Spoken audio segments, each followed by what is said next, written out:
श्री सद्गुरु महाराज की जय।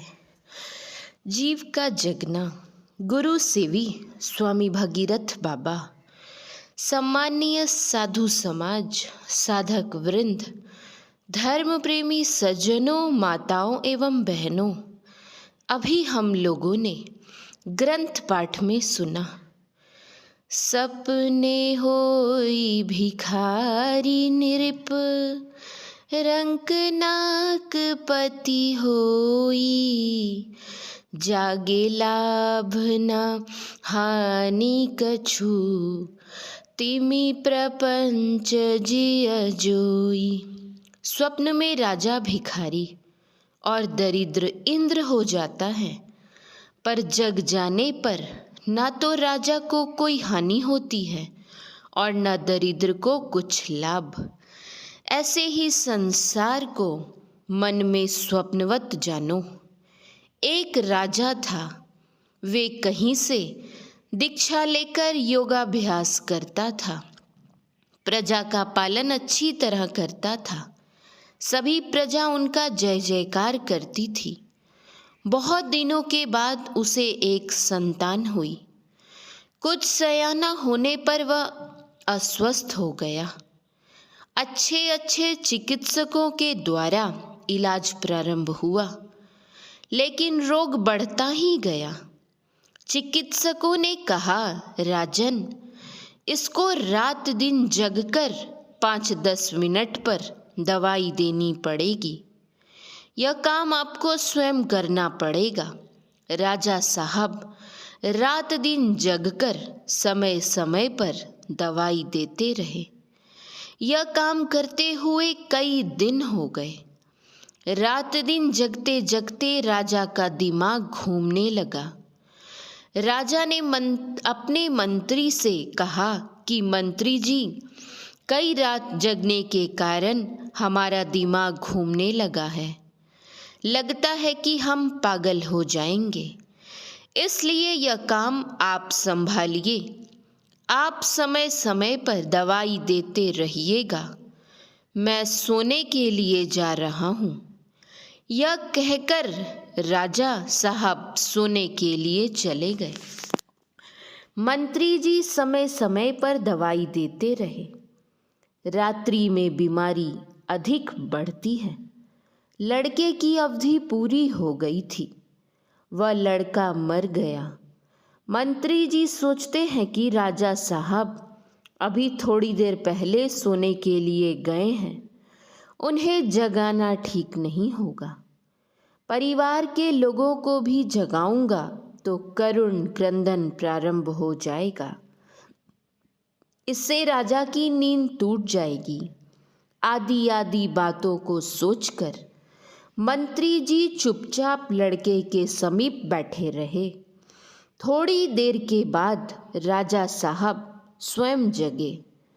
मंत्री जी उनसे बोले, राजन, आपका लड़का स्वर्गवासी हो गया। यह सुनते ही राजा साहब हंसने लगे। राजा को हंसते देखकर मंत्री जी को विश्वास हो गया कि सही माने में राजा पागल हो गया।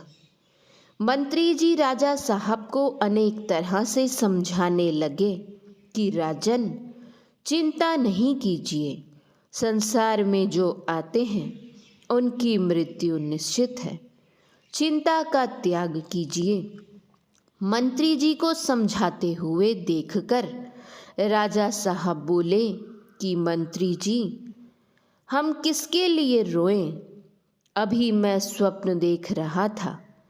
पत्नी सामने बैठी है, एक पुत्र सामने खेल रहा है, 2 पुत्र गोद में हैं, एक पीठ पर लटक रहा है। स्वप्न भंग होने पर उन 4 में से एक भी नहीं है। अब आप ही बतलाइए कि 4 के लिए रोएं कि इस एक के लिए रोएं। सुनिए मंत्री जी, यह संसार ही स्वप्नवत है। इसका सही ज्ञान पिंड से ब्रह्मांड में प्रवेश करने पर होता है। मंत्री जी इस बात को समझ गए। अभी जो हम लोग बैठकर सत्संग कर रहे हैं यह स्वप्न में ही हो रहा है। हम लोग जो कुछ भी कर रहे हैं वह स्वप्न में ही हो रहा है।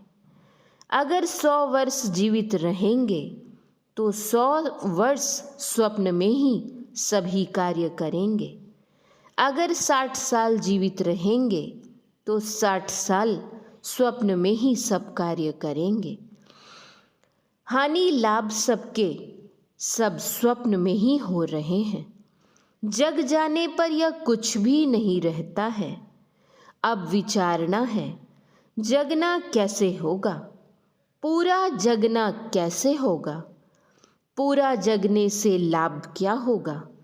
गोस्वामी तुलसीदास जी महाराज ने जगने के संबंध में कहा है, जागू जागू जागू जीव जो है जग जामिनी, देह गेह नेह जानी जैसे घन दामिनी। सोए सपने को सहई संस्कृति संताप रे, बूढ़ो मृगवारी खायो जेवरी को साप रे। कह वेद बुध तू तो बूझी मन माही रे, दोष दुख सपने को जागे ही पै जाही रे। तुलसी जागे ते जाई तिहु ताप ताए रे, राम नाम सुचि रुचि सहज सुभाए रे। महापुरुषों के द्वारा 3 प्रकार के शरीर स्थूल सूक्ष्म और कारण बतलाए गए हैं।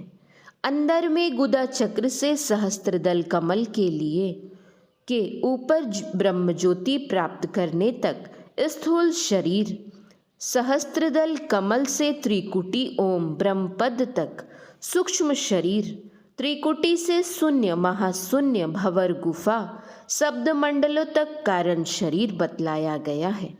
अंत साधना में जब साधक एक नाम का मानस जप, एक रूप का मानस ध्यान करने के बाद दृष्टि योग की क्रिया करने के सिलसिले में सहस्त्रदल कमल में पहुंचता है तो वहीं से जगना प्रारंभ हो जाता है।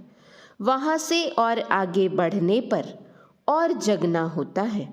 जब साधक शब्द अभ्यास करने की युक्ति जानकर शब्द अभ्यास करते करते सार शब्द को पकड़ लेता है तब उसका पूरा जगना हो जाता है। इस जगने में लाभ क्या होता है, गोस्वामी तुलसीदास जी महाराज की वाणी में आया है।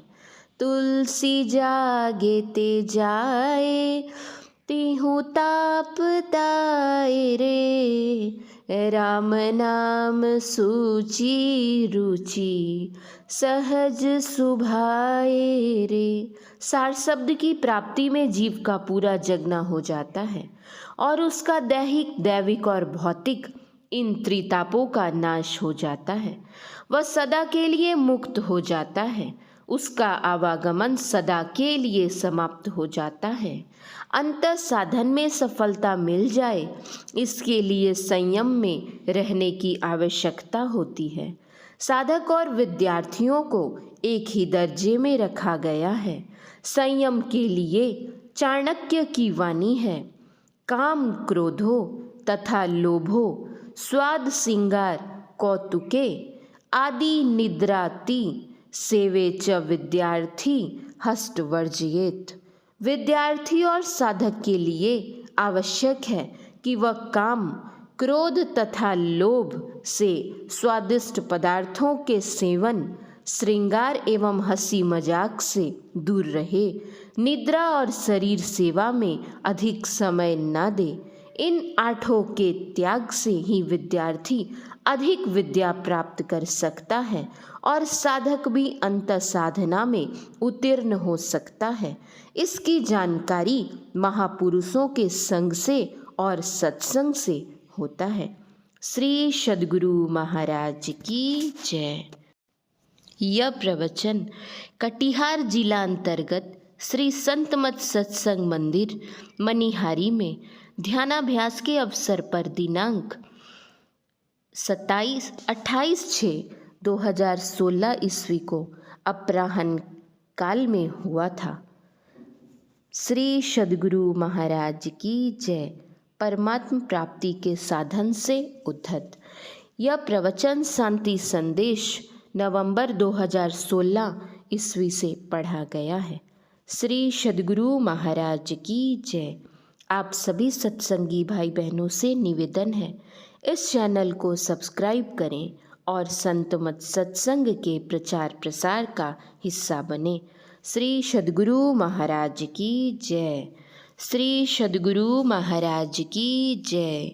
श्री सद्गुरु महाराज की जय।